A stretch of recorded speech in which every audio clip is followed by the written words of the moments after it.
It enables perfectly sane, perfectly rational people, people who are not suffering obvious psychopathology, people who are not suffering the kinds of oppressions that would lead anyone else to misbehave terribly, to fly planes into buildings, and to seek to get nuclear weapons so that they can blow themselves up in certain circumstances. I just tell you that there are ministers in this country preaching to flocks, ministers who have completely lost their belief but can't figure out what other job to do, and so we're just literally getting up on Sundays espousing what they now know to be nonsense. Any God who would allow children by the millions to suffer and die in this way, and their parents to grieve in this way, either can do nothing to help them or doesn't care to. He is therefore either impotent or evil. There's a yawning chasm of nihilism waiting us if we don't seal it up. The idea that there's this opposition to speak rationally, Widening chasm of nihilism. There are many justifications for madness have been coming out of that hole.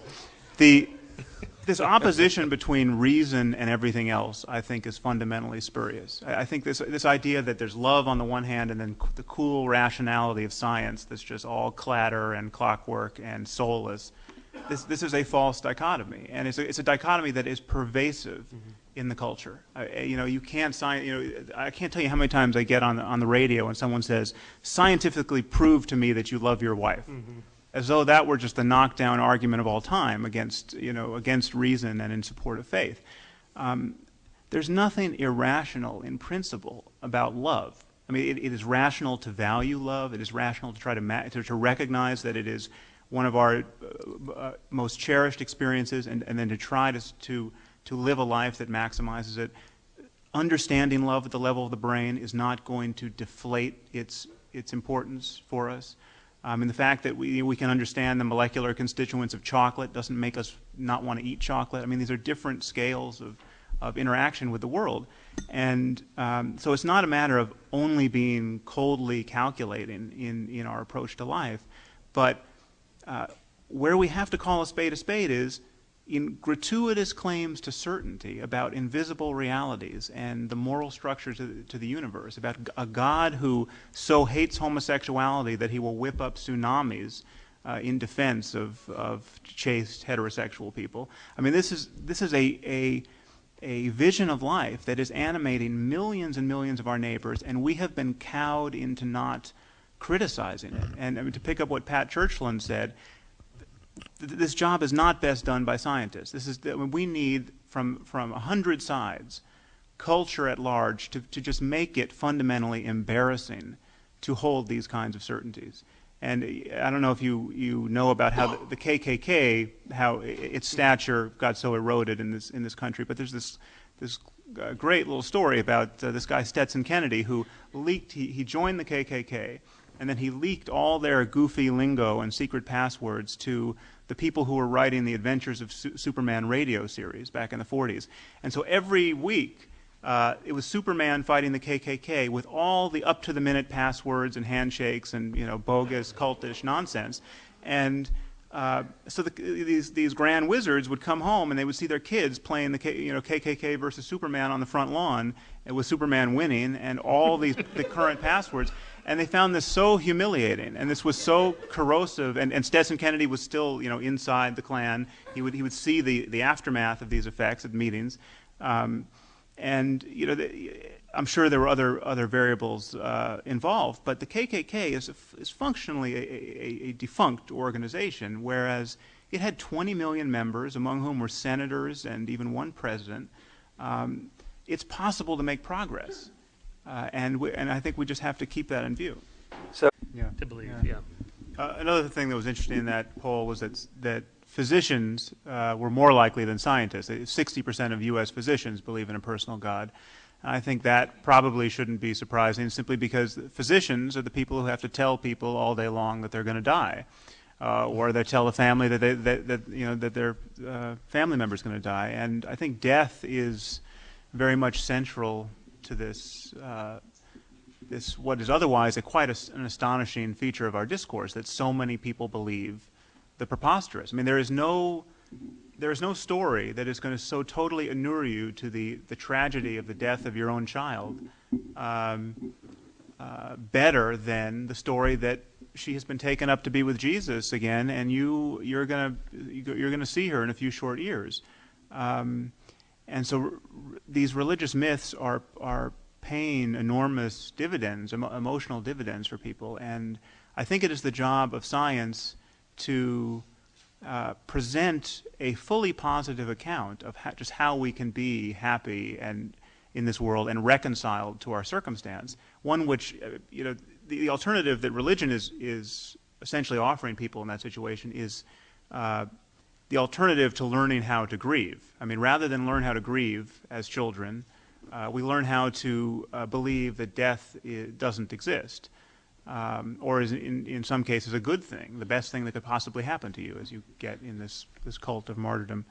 But one thing I think we should call attention to here is something that Michael brought up in his talk, is that there's a difference between, in a context like this, calling a spade and really calling delusion, and doing it across the board in every social situation where you become this boorish character who, you get into an elevator and you see someone with a cross around her neck and you lurch toward her and try to take away Jesus in that moment. This is not something that anyone, I think, is advocating. I'm probably one of the more strident people here, and I'm not advocating that. But I think that even here we are suffering the taboos that I'm trying to call attention to, and I know Richard quite eloquently and for many years has been calling attention to, the taboo around criticizing these esteemed religious myths. We can laugh at a belief in Zeus, but we can't laugh at a belief in Allah or the biblical God, even here. And I just want to point out that, I mean, our situation is so uncanny. I mean, we have a world that has been shattered by literature, and I think we have to marshal an emotional response that the same response we would have if we woke up in a world tomorrow where, all the violence in the Middle East, all the bloodletting, all the wars and threat of future war was born of rival interpretations of the plays of Shakespeare, where the Jews like King Lear and the Muslims like Hamlet, and they're willing to blow themselves up in crowds of children over the difference. Okay, that seems like an impossibly bizarre world to live in, and yet that is exactly the world we are living in. And if we could come face to face with that strangeness, I think we wouldn't be wasting much time wondering about whether there is a conflict between religion and science. Religion often survives by pretending science makes life cold, empty, and meaningless. That claim falls apart fast. Science can study love in the brain without making love less real, the same way chemistry can explain chocolate without ruining the taste. The problem begins when people claim certainty about invisible worlds, heaven, hell, and divine punishment with no evidence. Christianity asks people to accept impossible claims like resurrection and eternal life, while the Bible itself says faith means believing in what is unseen. That may comfort people, but comfort is not proof. Now, Sam, you've actually written on Buddhism, and you have an essay which I recall called "Kill the Buddha." Yeah, because you take although it's it's obviously from that very old, what was it, 12th century monk or something. There's a koan. But your position is that, in fact, well, why don't you say what your position is? I just wanted to first respond to you, Joan, because I feel like something in my remarks struck you as a caricature both of religion and science, as you said. And I want to dispute that, although conceding several points to you. One is that the point that Richard conceded, which is it may be that there is room for different voices here, and it may be politically necessary to, at various moments, use the language of a community so as to draw them into an actual engagement with modernity. But you were saying much more than that. You were basically saying that it is highly doubtful that we can get morality really up on a foundation without believing something religious, without believing that one of our books is not an ordinary book, but may be the Word of God, or may be the best book ever written, never to be superseded. And I highly doubt that. And I think when the conversation moves into morality, I want to try to give you a rational foundation, what I think is a truly rational foundation for morality, which doesn't partake of any superstition. But the thing I want to point out to you is that it seemed to me you're pointing out the role of bias in science. You're saying that you can pick out individual scientists or individual theories or individual moments in science where scientists were just flat wrong, and they were wrong based on their own biases. And that is a totally legitimate thing to do. It is a totally scientific thing to do. I mean, bias in science is bad science. Bias in religion is faith, it's doctrine, it's redeeming, it's holy. I mean, you don't have the same corrective mechanism in religion. And just before you, I just want to bring in Pat Churchland's piece. The reason why neuroscientists are queuing up to meet with the Dalai Lama and not with the Pope is that there is a different discursive tradition within Buddhism than within Christianity and certainly within Islam. And the Tibetan Buddhism is, in its totality, being practiced as a religion by most Tibetan Buddhists in this world. But the Dalai Lama is a very sophisticated connoisseur of modernity, and he's interested in science. And there is an empiricism to Buddhism which makes legitimate the statement that you hear on the lips of many Buddhists that Buddhism is not even a religion. It's a philosophy. It's a mode it's an introspective methodology. And I hope to say something more about that. But the thing that has to be admitted in the spirit of science is that whatever is discovered by meditation, for instance, is not Buddhist. I mean, we don't talk about Muslim algebra. We don't talk about Christian physics, and there are good reasons why we don't, because those are real areas of discourse, and they got lifted out of the cultural contingencies where they were discovered. And we will not talk about Buddhist meditation ultimately, and the Dalai Lama is unique among religious figures in that he will admit that. I know troubles Richard about this is that religious people tend not to be honest about where those changes are coming from. They're coming from, to my mind, the hammer blows of modernity that make certain religious doctrines untenable. So, for instance, now the Pope is rethinking the doctrine about contraception. Maybe a married couple, within the context of a marriage, if one is HIV positive, maybe it's okay to use a condom. Let's say he gives ground on that. Yeah. That will not be a sign of the vibrancy of Christian dialogue getting to the truth of the matter. That will be a sign of a given religious dogma becoming untenable in the face of its practical consequences and in the face of the fact that there's no good reason to have it there in the first place. And so what Pat is referencing about the Dalai Lama is quite a bit more seditious than that. I mean, the Dalai Lama has said, if science proves any principle of Buddhism to be incorrect, science wins. Now that is a much more radical statement coming from the head of a church. And what I heard Richard saying, which I fully agree with, is if these are all just books, we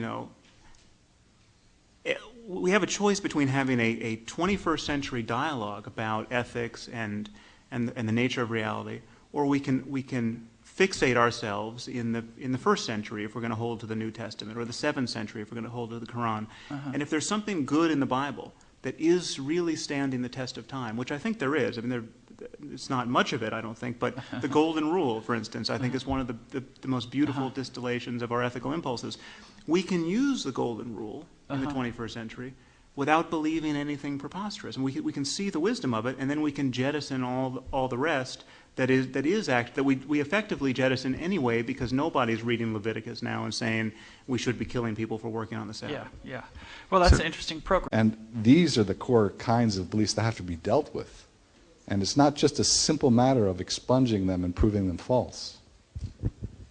Sam, and then we'll go to lunch, I think. So say something appetitive. I'll try. I just thought I should briefly respond to your comment, Scott, which I found to be remarkably eloquent and really amazingly censorious in this context. I mean, it was delivered as though with the eye of omniscience. There's no one in this room who understands religion. No one is evincing the intellectual or moral character necessary to really launch the criticism that many of us are attempting. And I take issue with that, and I can certainly respond to your challenge that I am, for instance, delivering a caricature of Islam. But what I want to point out to you is that how I would not be tempted to respond. I would not be even remotely tempted to say that you should respect my beliefs about Islam, or about terrorism, or about jihadis, or about the demographics of morality in this world. That is a move that is not open to me, and it is perfectly obvious to me that the burden is not upon you to respect my beliefs.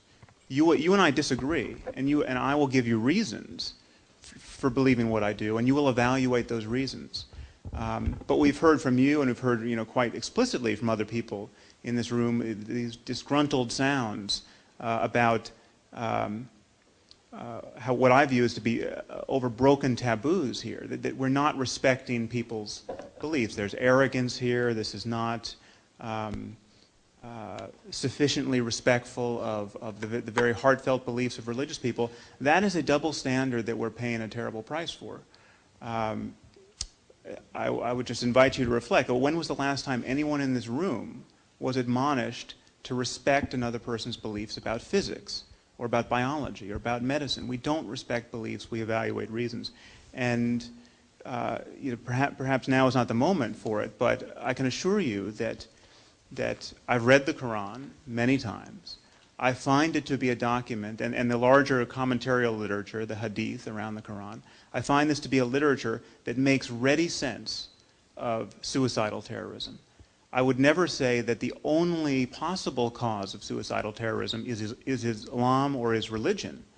There are other examples of suicidal terrorists who are running different software on their brains, but Islam is a remarkably good piece of software to be running if you want to justify, if you want to get a cult of martyrdom and you want to justify this kind of violence. And we see this every day, and we can talk about who the 19 hijackers were and how much economics or their own backstory of oppression played in their behavior. I would say none at all, and I would say the evidence is on my side.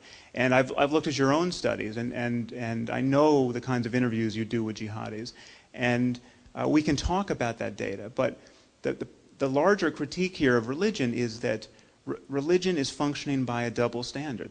The double standard is you should be respecting people's certainties when they are totally uncoupled to evidence, when they are actually vacuous in the way that you just described, although I take issue with that. I think the claim that Muhammad heard the perfect word of the creator of the universe in his cave from the Archangel Gabriel, and now the Quran is not a vacuous statement, and it's a statement that's literally believed and constrains the thinking of Muslims. So anyway, you're a nice guy, I'm a nice guy, we can talk about this. But the problem of religion is that it really does stop conversation in many other contexts. The weak move here is pretending religion owns morality. It does not. Humans can understand harm, fairness, suffering, and cooperation without pretending an ancient book came from God. Christianity claims moral authority, then quietly ignores the parts it knows are indefensible, like death penalties for Sabbath violations in Exodus and Numbers. That is not timeless truth. That is selective editing. Science admits error and corrects itself. Religion protects error and calls it sacred. Sam, I think you're running your own record. I never said anything about respecting anything. I said understanding it. And let me give you... Yes. But I never said anything about respecting those kinds of beliefs. Let me give you an example. I was going to other people like Aaron Shriver, a very bright person who said yesterday, answered by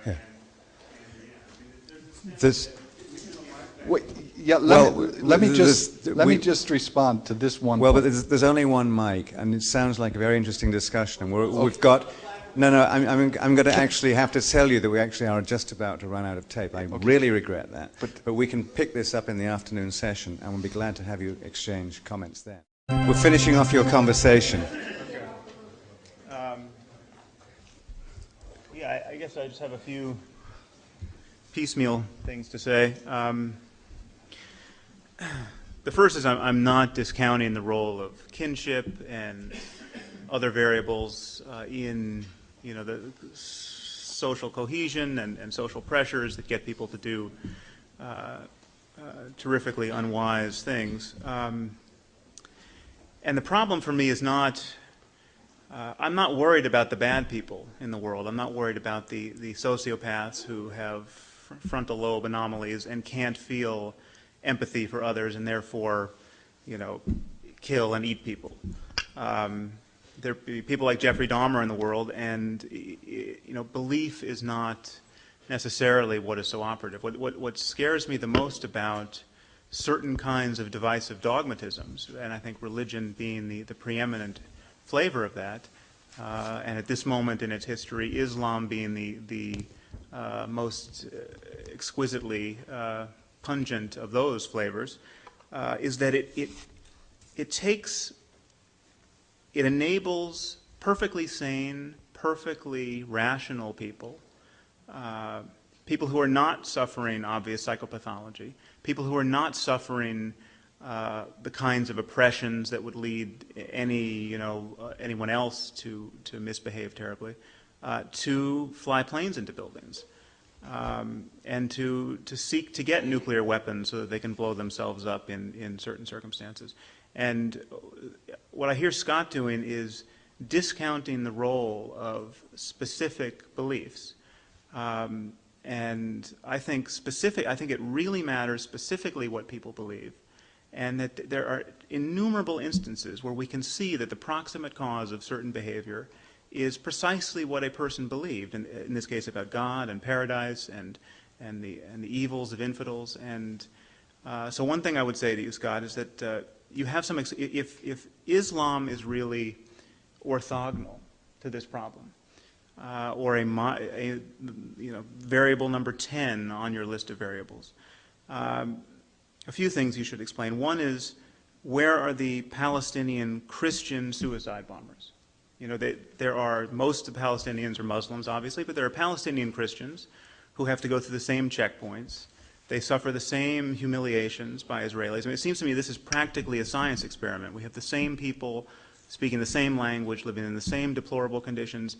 One group rather reliably forms a death cult, and the other doesn't. And another example I'd like to put on the table: where are the Tibetan Buddhist suicide bombers? If oppression were enough to so derange a culture that they would blow themselves up on school buses, and where you could get crowds by the tens of thousands calling for the deaths of non-combatants, we would see Tibetan Buddhists blowing themselves up on Chinese school buses. And what we don't see that. What we do see among Tibetan Buddhists, and there are many examples of this, we see Tibetan Buddhist monks and nuns who have been tortured in Chinese prisons for decades, but really tortured, with cattle prods and electric shock to the genitals, coming out of these decades of torture, saying things like, my greatest fear while I was in prison was that I would lose my sense of compassion for my torturers. Now I submit to you, given that behavior, we might think it's pathological on some level to have that kind of compassion, but that behavior is fully explicable in terms of the ideology of Tibetan Buddhism, its emphasis on compassion, its view of torturing as an expression of a person's ignorance within a context of rebirth. I mean, it is anchored by a certain kind of worldview. And I would say to you that given what Muslims believe, you will never find a Muslim coming out of decades of torture in an Israeli prison who will speak in those terms at all. So that's, you can react to those two examples. And yeah, good empirical claims. False.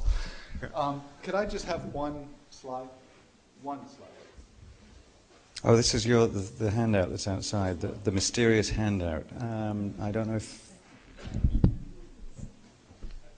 This is the internet, and whether someone has ever spoken to Osama bin Laden or has ever received an email from al-Qaeda, they can be operating under the same ideology. I'm not sure how much of what you said has addressed my central concern. I will fully concede that there are other ways to think yourself into suicidal terrorism.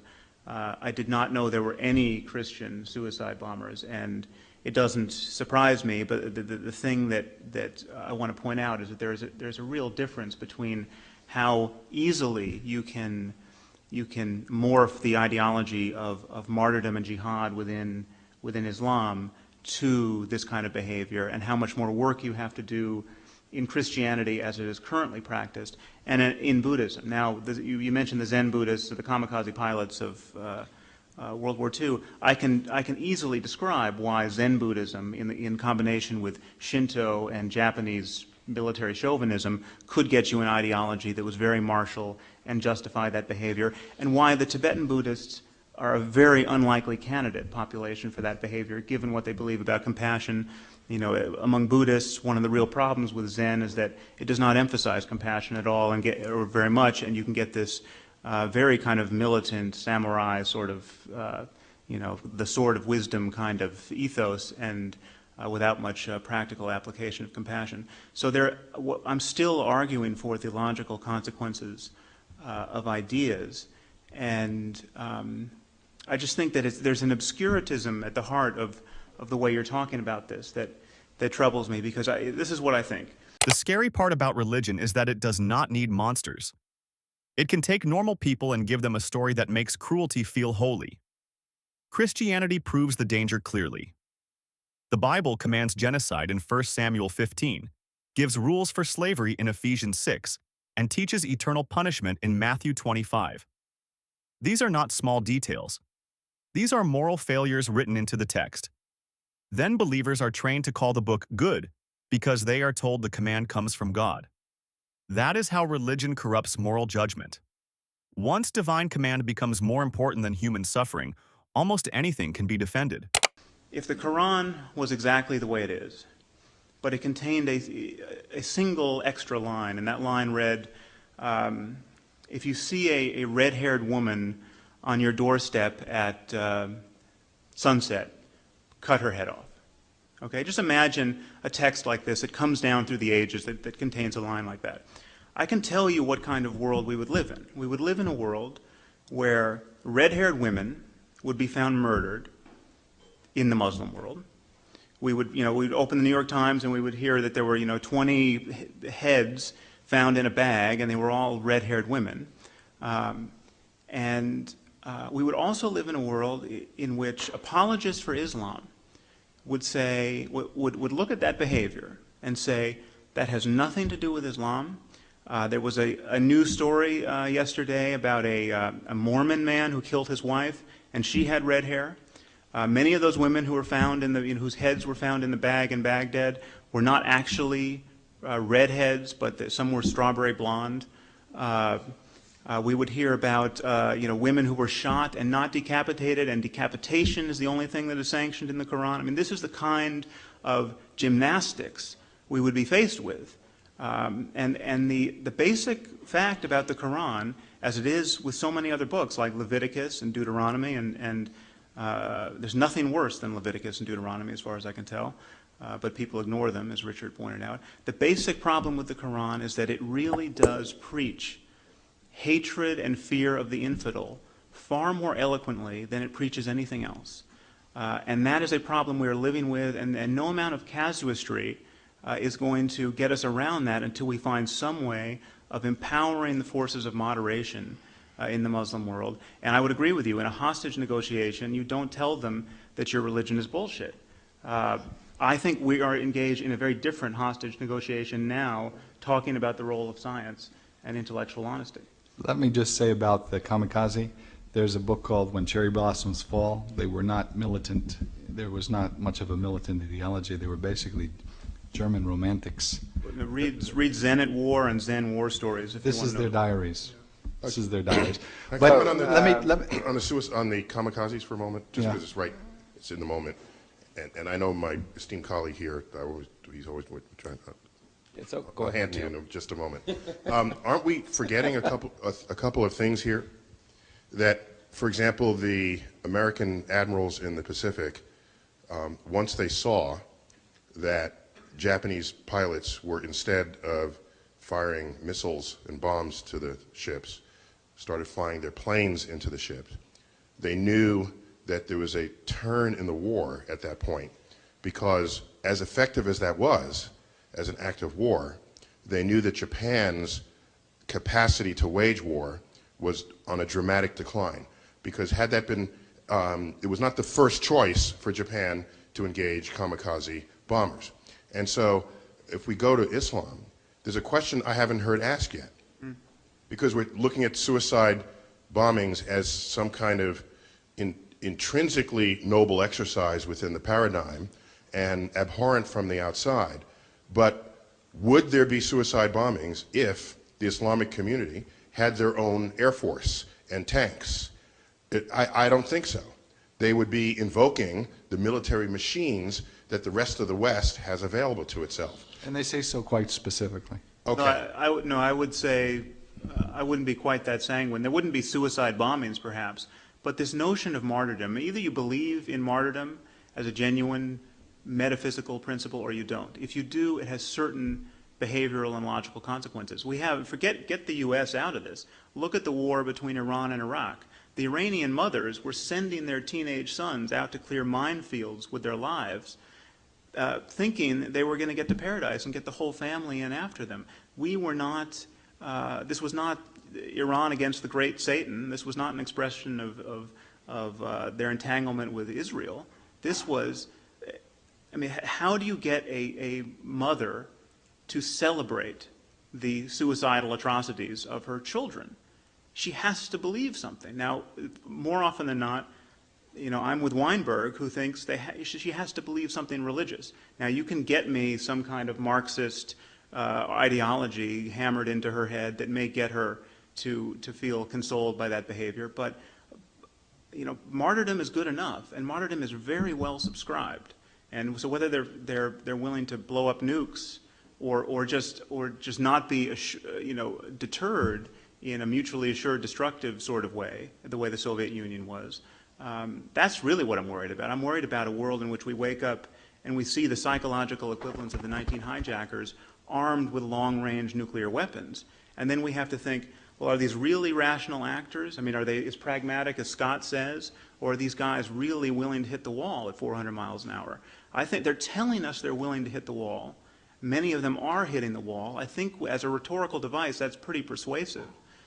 So I'm inclined to take them seriously. Yeah, but again, Lawrence? Okay, I want to step back a little bit for the debate that you started earlier with your question to Sam to some extent. And actually something you said, Sam, now allows me to bring it back, which is I'm kind of amused. The basic point that you make very cogently is that we have this unusual and totally non-rational acceptance of religious sensibilities, especially when those sensibilities are ludicrous. And the easy example is in this case maybe Islam, or you can pick whatever, or the Old Testament. But you're much more tolerant in your statement, of course, of Buddhism. You talked about the Buddhists who had this compassion, but the compassion was based on nonsense. It's based on reincarnation.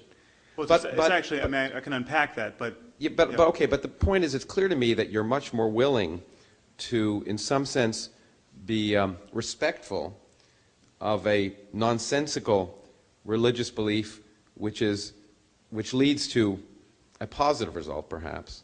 And yeah, I know, I want you to comment on that. I'm sure you'll not agree with that statement, but I want you to elaborate on it.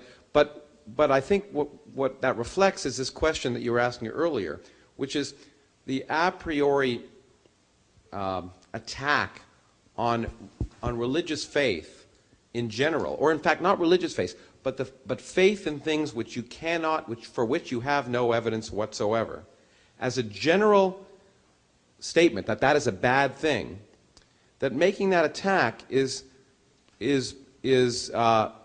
perhaps not empirically advised, nor is it sensible to do. And I have to say, as an empirical fact, I've evolved in my own discussions. If I talked here 5 years ago, I would have sounded much more like Steve or you or Richard, perhaps. In debating people on the issue of evolution around the country, I suddenly got hit with realizing how offensive, how illogical the statements that were being applied from what I was saying was being received by the people I was talking to. In particular, I remember debating, I forget the guy's name, who was head of the Intelligent Design Network in Kansas. That old fella, he's a nice old guy. Do you remember his name? Anyway, and he trotted out this letter from 50 Nobel laureates trying to defend evolution. They said there's no evidence for design and purpose in the universe. And then the next sentence says there is no design and purpose in the universe. And he said, see, these people are trying to preach atheism. And I thought, that's the worst thing they can be doing, because in fact that has nothing to do with evolution, because evolution has nothing to do with the design and purpose of the universe. It has to do with the development of diversity of species on Earth through natural selection. And so that by going out and immediately attacking the notion that believing things without any evidence is empirically bad, or is just not acceptable, that we are stepping beyond our role as scientists, and inevitably it becomes emotional. You don't mind, you wouldn't preach as much against Buddhism as you would against Islam, because you don't like Islam less than you like Buddhism. And No, so you're right. so anyway, those are the things I wanted to provoke both of you, but I think sort of it's a way to bridge between the two of you. Religious defense always turns into word games. When the text sounds loving, believers quote it proudly. When the text sounds cruel, suddenly it needs history, context, translation, metaphor, and 10 layers of explanation. That is not truth. That is damage control. Christianity does this constantly. The Bible says God orders violence, permits slavery, and threatens eternal punishment, but apologists keep trying to soften it. A real moral system does not need that much cleanup. If a book needs endless excuses to make it look decent, maybe the problem is the book. Yeah. No, good question. It's not that I'm pulling any punches from Buddhism based on some kind of dogmatic affinity with Buddhists or having been raised Buddhist. I mean, this is not what's going on. I happen to think that within Buddhism there's an extraordinarily nuanced and interesting methodology for meditation, and some very sophisticated discussion of the nature of consciousness, the possibilities of transforming our moment-to-moment perception of the world that link up rather nicely with what we understand about neuroplasticity and the human brain at this moment. If you sit in a room with the Dalai Lama talking to physicists and neuroscientists, you'll see that there is for the most part, a very open and unconstrained dialogue going on. But the basic premise is nonsense, right? Reincarnation. Well, reincarnation, who knows? I have no, well, no, who knows in the sense that there's no, I mean, there are these spooky stories where, you know, a kid, I am not, okay. Well, reincarnation, you are on firm ground being skeptical of reincarnation. Let me say that, okay? I mean, this is going to take us far afield. I have published a few spooky things about telepathy and reincarnation, which amount to not an endorsement of these beliefs, but just, you know, I hear there's all this data. Someone like Dean Radin writes a book about it. Brian Josephson, a Nobel laureate in physics, blurbs it. I don't have the time to do the meta-analyses or the statistical expertise, so I'm awaiting the evidence. Okay, so I don't want to talk about reincarnation. It may be. Life after death experience. All right. No, let me answer the root of your question, which is it really matters what the consequences of these dogmas are. I mean, it's not that all dogma is equally pernicious, and the problem with dogma is that there's no, I mean, you can't necessarily predict just how many lives it's going to cost. And so you take one like this idea that the soul enters the zygote at the moment of conception. You know, life starts at the moment of conception. This sounds totally benign, in fact, life-affirming. Why not believe this, right? Then we invent something called stem cell research, and we have a president who vetoes federal funding of it because he and millions of other Christians think that every 3-day-old human embryo has a soul which cannot, has interests which cannot be trumped by the interests of a little girl with full-body burns or spinal cord injury or diabetes. And we seem to be at a stalemate in our ethical debate in this culture. And unless we are willing to criticize the dogma at that point, we really are left in a situation where tens of millions of people have conditions that could be remediated potentially by stem cell research, or for which stem cell research is the best game in town as far as generating therapies, and we are not pursuing it aggressively. So this is where dogma begins to be really troubling. And if a reincarnation, if certainty about reincarnation were doing work that I could see anywhere that was analogous to the work of martyrdom, I would be telling the Buddhists, you have, I mean, this is until you had evidence, this is pernicious nonsense. This is getting a lot of people killed. Now, there are situations in which it may get people killed. I can fully predict what those situations might be, or at least venture a guess. But the problem, that's not the problem I'm seeing with Buddhists now. The problem I'm seeing with Buddhists is they are entangled with a lot of New Age mumbo jumbo that makes their discourse basically seem unscientific. Well, it seems to me ultimately, Hey, I don't know why I was taking my microphone, but one last thing. You need a microphone. One thing? No? Yeah, but it's not going to go anywhere. Roger, I have to go to the airport. Can I just make one statement? Yes. Okay. Just want to leave you with one thought. I agree there's lots of nonsense in the world, and that science may or may not, though I see no historical evidence that there's any interesting thing science has done for morals yet, or ethics or politics or anything else. In fact, I've seen the contrary. But let's suppose there is. And let's suppose that it's a good mission to get rid of the nonsense in the world. This is your problem, which you're not facing. How to advance science and reason in a fundamentally irrational world. Not to wish it to go away, not to believe that by rational argument it will go away, but how to deal with that problem. It is a very, very hard problem. I gotta go. Thank you, Scott. Well, I'm going to respond to you as you walk out as well. yeah. Well, Can I just say one thing, Roger? Because in response to those applause. well, apparently, according to the people up there, your microphone's trumping mine at the moment. Okay. So go All on. right, I'm going to use my advantage.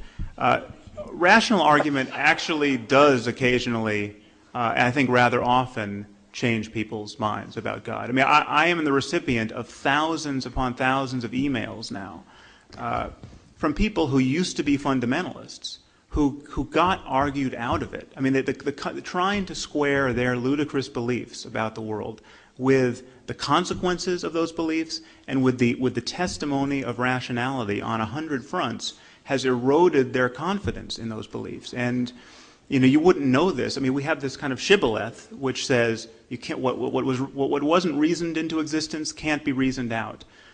The truth, I think, is rather much closer to this, that people are making desperate efforts, rather heroic efforts every day of their lives to be reasonable, to have a coherent worldview. And when those efforts become too costly or too embarrassing, dogma loses.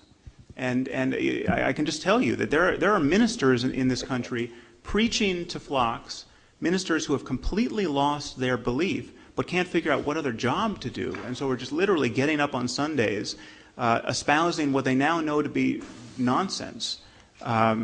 There's every permutation of that. There are fundamentalists who become moderates who become atheists, and so it's just not true that people can't be argued out of their beliefs.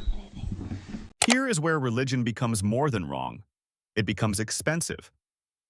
Christian dogma helped slow embryonic stem cell research because believers claimed a tiny cluster of cells had the same moral status as a suffering child, a paralyzed adult, or someone with diabetes.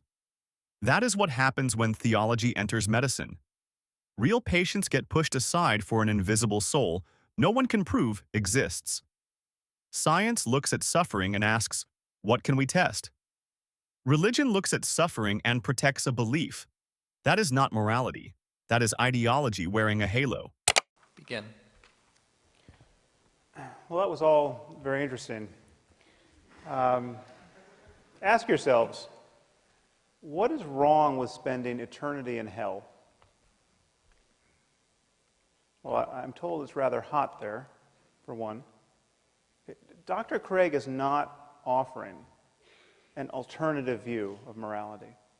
Okay, the whole point of Christianity, or so it is imagined, is to safeguard the eternal well-being of human souls. Now, happily, there's absolutely no evidence that the Christian hell exists. Okay, and I think we should look at the consequences of believing in this framework, this theistic framework, in this world, and what these moral underpinnings actually would be. All right. 9 million children die every year before they reach the age of 5. Okay, picture an Asian tsunami of the sort we saw in 2004 that killed 250,000 people. One of those every 10 days, killing children only under 5. Okay, it's 24,000 children a day, 1,000 an hour, 17 or so a minute. That means before I can get to the end of this sentence, some few children, very likely, will have died in terror and agony. Think of the parents of these children. Think of the fact that most of these men and women believe in God and are praying at this moment for their children to be spared. And their prayers will not be answered. Okay, but according to Dr. Craig, this is all part of God's plan.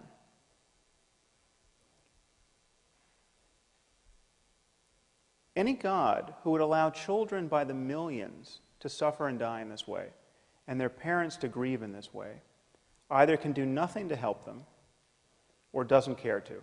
He is therefore either impotent or evil.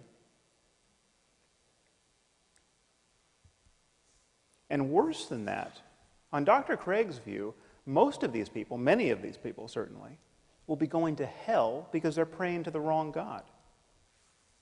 Just think about that. Okay, through no fault of their own, they were born into the wrong culture where they got the wrong theology and they missed the revelation. Okay, there are 1.2 billion people in India at this moment. Most of them are Hindus, most of them therefore polytheists. Okay, in Dr. Craig's universe, no matter how good these people are, they are doomed. If you are praying to the monkey god Hanuman, you are doomed. Okay. You will be tortured in hell for eternity. Now, is there the slightest evidence for this? No. It just says so in Mark 9 and Matthew 13 and Revelation 14. Okay. Perhaps you'll remember from the Lord of the Rings, it says when the elves die, they go to Valinor, but they can be reborn in Middle-earth. I say that just as a point of comparison. Okay. So God created the cultural isolation of the Hindus. Okay. He engineered the circumstance of their deaths in ignorance of revelation. And then he created the penalty for this ignorance, which is an eternity of conscious torment in fire. Okay, on the other hand, on Dr. Craig's account, your run-of-the-mill serial killer in America, okay, who spent his life raping and torturing children, need only come to God, come to Jesus on death row, and after a final meal of fried chicken, he's going to spend an eternity in heaven after death. Okay, one thing should be crystal clear to you. This vision of life has absolutely nothing to do with moral accountability. Okay, and please notice the double standard that people like Dr. Craig use to exonerate God from all this evil. Okay, we're told that God is loving and kind and just and intrinsically good. But when someone like myself points out the rather obvious and compelling evidence that God is cruel and unjust because he visits suffering on innocent people of a scope and scale that would embarrass the most ambitious psychopath, okay, we're told that God is mysterious. Okay, who can understand God's will? Okay, and yet this is precisely, this merely human understanding of God's will is precisely what believers use to establish his goodness in the first place. You know, something good happens to a Christian. He feels some bliss while praying, say, or he sees some positive change in his life, and we're told that God is good. Okay, but when children by the tens of thousands are torn from their parents' arms and drowned, we're told that God is mysterious. Okay, this is how you play tennis without the net. Okay, and I want to suggest to you that it is not only tiresome when otherwise intelligent people speak this way, it is morally reprehensible. Okay, this kind of faith is really the perfection of narcissism. I mean, God loves me, don't you know? He cured me of my eczema. He makes me feel so good while singing in church. And just when we had given up hope, he found a banker who was willing to reduce my mother's mortgage. Okay, given all that this God of yours does not accomplish in the lives of others, given the misery that's being imposed on some helpless child at this instant, this kind of faith is obscene. Okay, to think in this way is to fail to reason honestly or to care sufficiently about the suffering of other human beings. And if God is good and loving and just and kind, and he wanted to guide us morally with a book, why give us a book that supports slavery? Why give us a book that admonishes us to kill people for imaginary crimes like witchcraft? Now, of course, there's a way of not taking these questions to heart. Okay, according to Dr. Craig's divine command theory, God is not bound by moral duties. God doesn't have to be good. Whatever he commands is good. So when he commands that the Israelites to slaughter the Amalekites, that behavior becomes intrinsically good because he commanded it.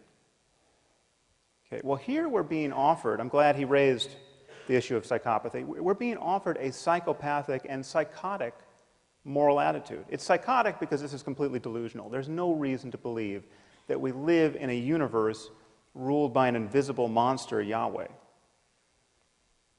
But it is psychopathic because this is a total detachment from the well-being of human beings. This so easily rationalizes the slaughter of children. Okay, just think about the Muslims at this moment who are blowing themselves up, okay, convinced that they are agents of God's will.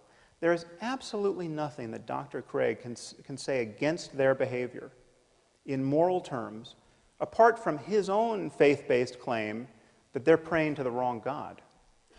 Okay, if they had the right God, what they were doing would be good on divine command theory.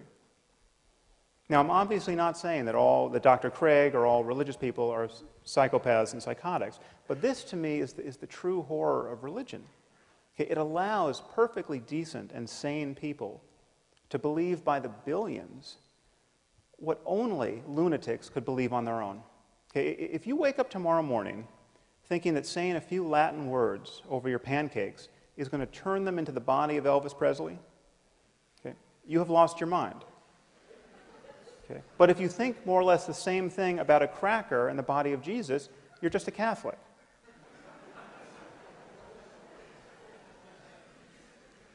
And I'm not the first person to notice that it's a very strange sort of loving God who would make salvation depend on believing in him on bad evidence.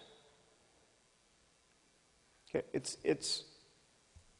I mean, if you lived 2,000 years ago, there was evidence galore. I mean, he was just performing miracles. But apparently he got tired of being so helpful. Okay, and so now we all inherit this very heavy burden of the doctrine's implausibility. And the effort to square it with what we now know about the cosmos and what we know about the all-too-human origins of Scripture becomes more and more difficult. Okay, and it's not just the generic God that Dr. Craig is recommending. It is God the Father and Jesus the Son. Okay, Christianity, on Dr. Craig's account, is the true moral wealth of the world. Well, I hate to break it to you here at Notre Dame, but Christianity is a cult of human sacrifice. Okay, Christianity is not a religion that repudiates human sacrifice. It is a religion that celebrates a single human sacrifice as though it were effective. God so loved the world that he gave his only Son, John 3:16. Okay, the idea is that Jesus suffered the crucifixion so that none need suffer hell, except those billions in India and billions like them throughout history. Okay, this is astride. This doctrine is astride a contemptible history of scientific ignorance and religious barbarism. We come from people who used to bury children under the foundations of new buildings as offerings to their imaginary gods. I mean, just think about that. In vast numbers of societies, people would bury children in post holes, people like ourselves thinking that this would prevent an invisible being from knocking down their buildings. Okay. These are the sorts of people who wrote the Bible. Okay. If there is a less moral framework than the one Dr. Craig is proposing, I haven't heard of it.